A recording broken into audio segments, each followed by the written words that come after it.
और फिर मैं गई, एक फैमिली थी, उन्होंने एक रूम मुझे दे दिया और एक रूम में, और वो ये सीन होता था कि जब मैं घर जाती थी खाना नहीं होता था, भूखे सो जाती थी या कुछ भी, घर वाले कॉल के मामा आज मैंने राइस खाया, मैंने पुलाव खाया, और मैं जली हुई रोटी खा रही होती थी कि मुझे अपने इमोशंस को नहीं बताने, क्योंकि उनके पास एक ही चीज होगी कि वापस आ जाऊँ।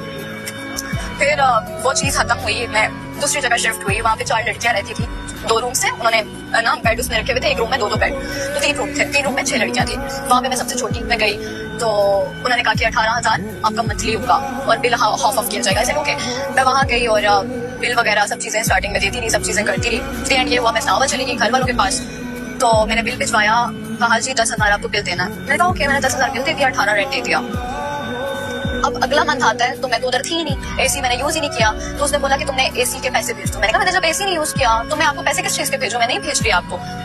उसने पहले आराम से बात की, मैंने कहा जो लड़की एसी यूज कर रही है वहाँ पे उनको बोले वो पे, उसने तो नहीं दिया। मैंने कहा तो मैं क्यों दूं, मैं तो इधर बैठी हूँ इस्लामाबाद में। उसने कहा ठीक है मेरे घर वापस मत आना।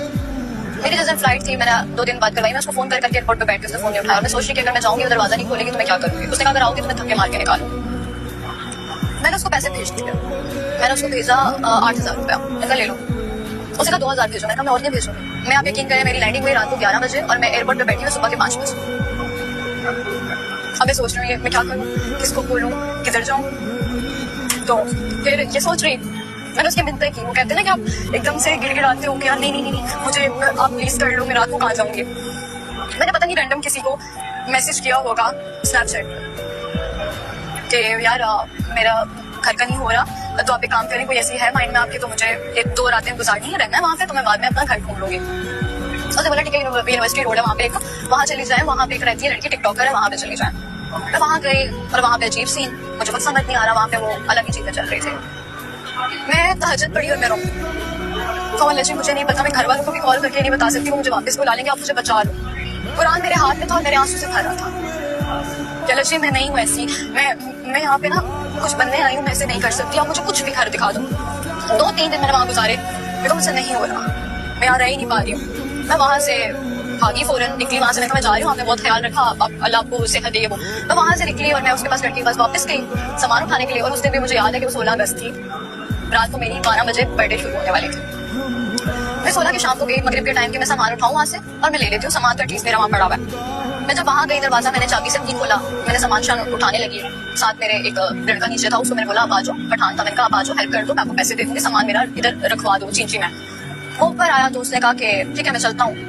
अब मैं गई तो उसने, लड़की ने बोला कि आप कौन, मैंने कहा मैं यहाँ पे रहती थी, तो कहती है मैं न्यू आई हूँ। मैंने कहा अच्छा मैं सामान उठाने आई हूँ, मेरा सामान पड़ा हुआ है, अपने रूम से सामान उठा के। उसने कहा उसको कॉल किया यार सारा आई है और सामान, उसने कहा उसको जाने नहीं देना, उसको हाथ नहीं लगाने देना सामान, यार सारा आई है और सामान, उसने कहा उसको जाने नहीं देना, उसको हाथ नहीं लगाने देना सामान पे। उसने कहा आप सामान नहीं उठा सकते, मैंने कहा मैं क्यों नहीं उठा सकती, मैं उठाऊंगी क्योंकि ये सामान मेरा है। उसने कहा नहीं उठा सकती, मैंने कहा आप चुप रहे, आप साइड पे खड़ी हो जाए। मैं सामान उठाया, सारा निकाला, जैसे ही मेरा लास्ट बैग पे हाथ था ना वो पहुंच जाए। उसने अपना फौरन गाउन उतारा, उसने कहा सामान बैग रखो, मैंने कहा मैं नहीं रखूंगी, मेरा सामान है, पैसे 2,000 रुपया, मैंने कहा मैं नहीं दूंगी, हराम की कमाई थी, हलाल की कमाई है, तो मैंने कहा मैं नहीं दूंगी। कहते देना पड़ेगा, मैंने कहा मैंने कहा है ना मैं नहीं दे रही आपको।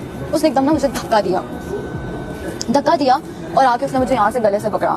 मैं आप उसको धक्का पीछे की तरफ दे रही हूँ, लेकिन मैं लड़ाई में थी ही नहीं, मैं लड़ाई आज तक लड़ी नहीं हूँ इस तरह। मैंने उसको पीछे की तरफ किया, लेकिन उसने ना आके एकदम से, उसके ना मेरा हाथ यूं हुआ ना तो उस पर मारा और गाली दी मुझे, बहुत गंदी गाली, मेरे मुंह पे चपेड़ मारी। मैं, आप यकीन करें, मैंने वहाँ पे भी ऐसा सब वाले, ये मीडिया वाले, वो तुम ये हो तुम वो, मैंने कहा आपकी मैं बहुत रिस्पेक्ट करती हूँ क्योंकि मैंने आपको बहन बोला था, मैं आपको कुछ नहीं बोलूंगी। उसने दोबारा से गाली देके मुझे थप्पड़ मारा और मैं कुछ भी नहीं बोलती। मैंने कहा इसका ना आपकी जो 5 वक्त की नमाजें हैं ना किसी काम की नहीं है, मैंने बोला, मैंने कहा खुदा देख रहा वो जरूर इसका करेगा।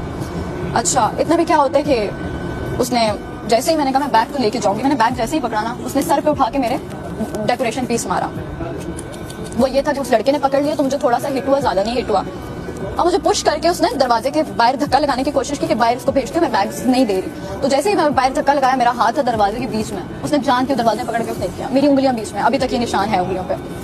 मैंने कहा मेरे उस टाइम हुई नहीं, मैं दरवाजे को दबाऊं, मैंने कहा मेरी उंगली गई, मैंने जैसे तैसे करके टांग मारी, मैं बाहर की तरफ हुई, मुझे पठाने का भाजी आ जाए, भाजी आपका खून निकल रहा है। मैंने कहा भाड़ मुझे इस टाइम पे अभी कुछ है ही नहीं। मैं बाहर निकली, मुझे कुछ समझ नहीं, और मुझे बर्थडे के मैसेजेस आ रहे हैं, हैप्पी बर्थडे। मेरे घर के पापा की कॉल आ रही, मैंने कहा मैं क्या करूँ, मैं फोन नहीं उठाऊंगी, परेशान हो गया, फौरन से फोन उठाया, मैंने कहा बाबा आपने कुछ, बाबा ने कहा हैप्पी बर्थडे ये वो, मैंने कहा हाँ मैं बाद में कॉल करती हूँ।